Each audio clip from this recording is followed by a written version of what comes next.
తీసుకున్నాను. అయితే నేను రెయినీ సీజన్ అప్పుడు ఆఫీస్‌కి వెళ్ళేటప్పుడు ఎప్పుడైనా సరే వాటర్ ప్రూఫ్ లెక్క యూజ్ అవుతది అన్నట్లు.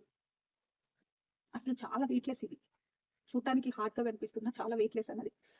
మ్యాచింగ్ ఏముందిలే సరే ఈరోజు మూడ్ లేదు అసలు అన్న ఫీలింగ్‌లో ఉన్నప్పుడు నేను ఇది క్యారీ చేస్తాను. ఊరికే హ్యాండ్ బ్యాగ్స్ ఎక్కడ మారుస్తాంలే ఏదో ఒక బ్యాగ్ అన్నప్పుడు నేను ఇది యూజ్ చేస్తాను. ప్లస్ రెయినీ సీజన్స్‌లో ఇంకా ట్రావెలింగ్‌కి కూడా మంచిగా యూజ్ అవుతది ఇది. ఎట్లా పడితే అట్లా రఫ్ అండ్ టఫ్ యూజ్ బేసిక్‌గా. హ్యాండ్ బ్యాగ్స్ అంటే జాగ్రత్తగా చూసుకోవాలి అన్నవి ఉంటాయి కదా! అలా కాకుండా ఇది రఫ్ అండ్ టఫ్‌గా యూజ్ చేసుకోవచ్చు మంచిగా. ఫ్రంట్ సైడ్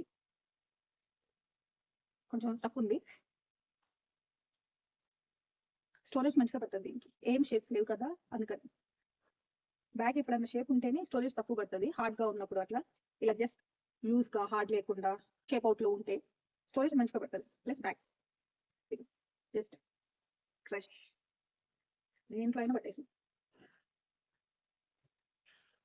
ఏం కాదు. Adjustable strap.